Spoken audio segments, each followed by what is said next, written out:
Friends, எல்லாரும் எப்படி இருக்கீங்க? உங்களை பார்த்ததுல எனக்கு ரொம்ப சந்தோஷம். இன்னைக்கும் நிறைய புது ஃப்ரெண்ட்ஸ் வந்திருக்கீங்க. எல்லாருக்குமே ரொம்ப ரொம்ப நன்றி. புதுசாக நம்ம சேனலை பார்க்குறவங்களா இருந்தால் சப்ஸ்கிரைப் பண்ணி வச்சுக்கோங்க. கூடவே இருக்கிற பெல் ஐக்கானையும் ப்ரெஸ் பண்ணி வச்சுக்கோங்க. Thank you friends. இன்னைக்கு நம்ம கிச்சனில் என்ன பார்க்க போகிறோம்னா, இன்னைக்கு கடலைப்பருப்பு குழம்பு வைக்க போகிறோம். அதுக்கு குக்கர் சூடு பண்ணியிருக்கேன். அதில் தேவையான தண்ணி ஊற்றிக்கலாம். கடலைப்பருப்பு வேகிறதுக்கான தண்ணி.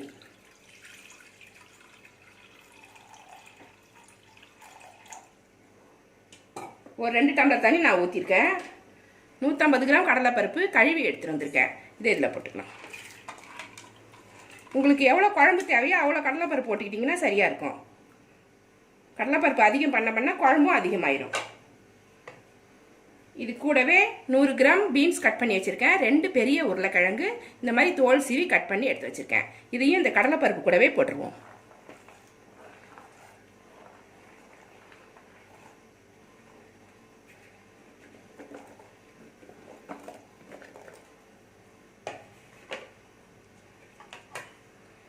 பத்து பல்லு பூண்டு, ஒரு 2 இன்ச்சு அளவுக்கு இஞ்சி கட் பண்ணி வச்சுருக்கேன். பொடியாக கட் பண்ணி வச்சுருக்கேன். இதையுமே இது கூட சேர்த்துருங்க. இது வந்து கடலைப்பருப்பில் உள்ள வாய்வெல்லாம் எடுத்துரும்.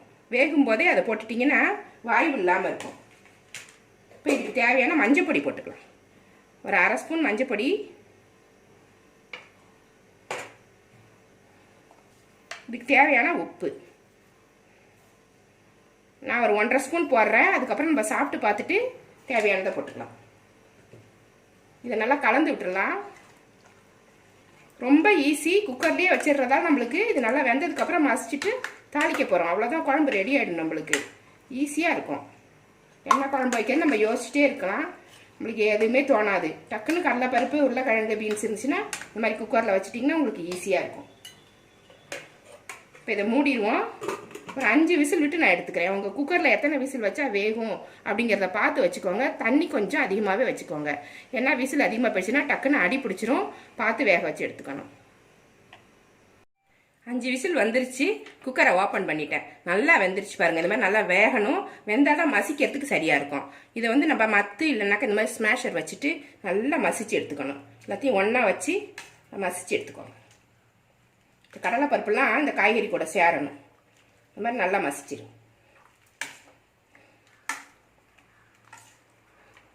நல்லா வெந்தால் தான் மசிக்க முடியும்.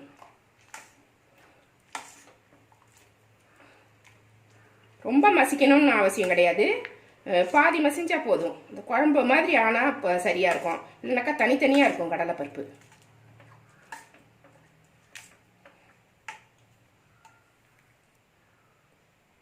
இந்த அளவுக்கு மசிச்சுக்கோங்க, சரியாக இருக்கும். 1-2 தான் மசிஞ்சிருக்கு பாருங்க. ஆனால் வேகணும் கடலைப்பருப்பு. அப்போ தான் நம்ம சாப்பிடும்போது இவ்வளோ ஈஸியாக சாப்பிட முடியும். சாஃப்டாக இருக்கும். தாளிக்கிறதுக்கு ஒரு பேன் சூடு பண்ணியிருக்கேன். வானலில் கொஞ்சமாக எண்ணெய் ஊற்றிக்கோங்க. நல்லெண்ணெய் ஊற்றினா நல்லாயிருக்கும். சன்ஃப்ளவர் ஊற்றினாலும் நல்லாயிருக்கும். உங்களுக்கு விருப்பமான எண்ணெயை நீங்கள் ஊற்றிக்கோங்க. தாளிக்கிறதுக்கு தேவையான எண்ணெய் ஊற்றிக்கலாம். எண்ணெய் சூடாயிருச்சு. 1 ஸ்பூன் கடுகு உளுந்தம்பருப்பு போட்டு தாளிச்சிக்குவோம். கடுகு நல்லா பொரிஞ்சிருச்சு. ஒரு பெரிய வெங்காயம் பொடி பொடியாக கட் பண்ணி வச்சுருக்கேன். கொஞ்சம் பெரிய சைஸ் வெங்காயம் இது. சின்னதாக இருந்தால் 2ஆக கட் பண்ணிக்கோங்க. இதை ஃபஸ்ட்டு இதில் சேர்த்துருங்க.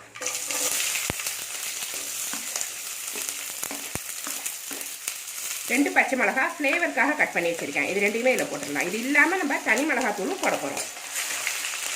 இது கொஞ்சம் நேரம் வதங்கட்டும்.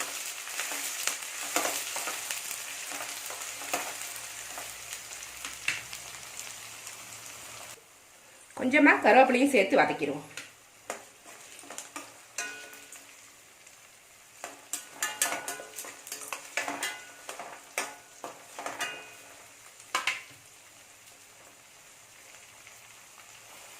ரெண்டு தக்காளி கட் பண்ணி வச்சுருக்கேன் பொடியாக. அதையும் சேர்த்துடலாம். வெங்காயம் நல்லா வதங்கிடுச்சு. அதுக்கப்புறம் தக்காளியை நம்ம சேர்க்க போகிறோம். சேர்த்துட்டு கொஞ்சமாக உப்பு போட்டுக்கோங்க. நம்ம அந்த பருப்பு வேக வைக்கும்போது கொஞ்சம் உப்பு போட்டிருக்கோம். அதையும் நம்ம கணக்கு பண்ணிக்கணும். ஒரு 1/2 ஸ்பூன் மட்டும் போடுறேன். எல்லாத்தையுமே கலந்துட்டு நம்ம டேஸ்ட் பண்ணி பார்த்துட்டு போட்டுக்கணும்.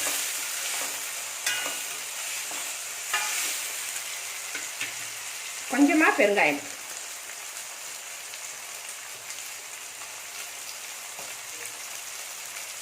தனி மிளகாத்தூள் காரத்துக்கு போட போகிறோம்.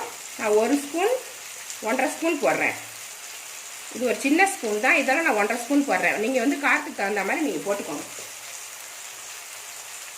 சீரகத்தூள் 1 ஸ்பூன் போடுறேன் நான். சின்ன ஜீரகம் இருக்குது இல்லைங்களா, அதை பொடி பண்ணி வச்சுருக்கேன், அதில் 1 ஸ்பூன் போட்டுக்கிறேன். எல்லாத்தையுமே சேர்த்து கலந்து வச்சுருக்கேன். மீடியமில் வச்சுக்கணும், இல்லைன்னா அந்த பொடியெல்லாம் தீஞ்சு போயிடும். இது வதங்குற வரைக்கும் அப்படி தான் இருக்கணும்.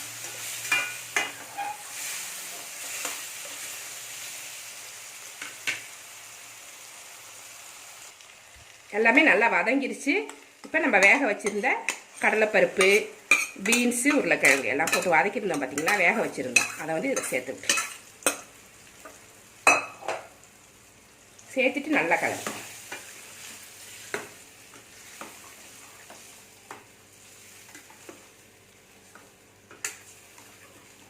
நல்லா சேர்த்து கிளறி விட்டுட்டு உப்பு காரமெல்லாம் செக் பண்ணிக்கோங்க. காரம் அதிகமாக இருந்தால் கொஞ்சமாக லெமன் புழிஞ்சிங்கன்னா சரியாக இருக்கும்.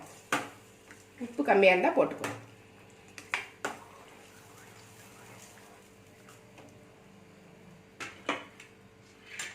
கொஞ்சமாக தண்ணி சேர்த்துக்கலாம். ரொம்ப கெட்டியாக இருக்குது, அதனால் கொஞ்சமாக தண்ணி சேர்த்து ஒரு கொதி வந்தோடனே நம்ம இறக்கிக்கலாம். இதையும் சேர்த்து நல்லா கலந்துட்டோம்.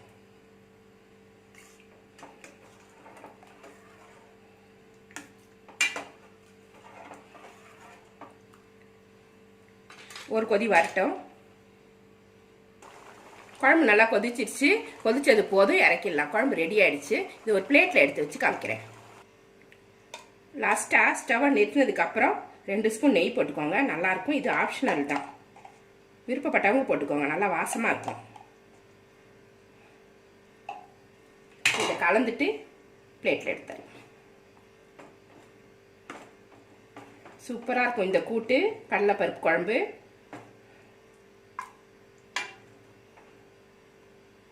ரெடியானதுக்கப்புறம் இது மாதிரி இருக்கும். இது ரொம்ப ஈஸியாக செஞ்சிடலாம். இது சாதத்துக்கும் ஊற்றி சாப்பிட்டுக்கலாம். சப்பாத்தி, இட்லி, தோசை எல்லாத்துக்குமே நல்லாயிருக்கும். ரொம்ப சிம்பிளாக இருக்கும், ஆனால் டேஸ்டியாக இருக்கும். இது கிட்டத்தட்ட வடகரி மாதிரி இருக்கிறதால சாப்பிட்றதுக்கு ரொம்ப டேஸ்ட்டாக இருக்கும். இந்த ரெசிபி உங்களுக்கு பிடிச்சிருந்தா நம்ம சேனலை சப்ஸ்கிரைப் பண்ணி வச்சுக்கோங்க. கூடவே இருக்கிற பெல் ஐக்கானையும் ப்ரெஸ் பண்ணி வச்சுக்கோங்க. லைக் பண்ணுங்கள், ஷேர் பண்ணுங்கள், கமெண்ட் பண்ணுங்கள். இவ்வளோ நேரம் என்னோட வீடியோவை பார்த்தா எல்லாருக்குமே நன்றி. Thank you friends.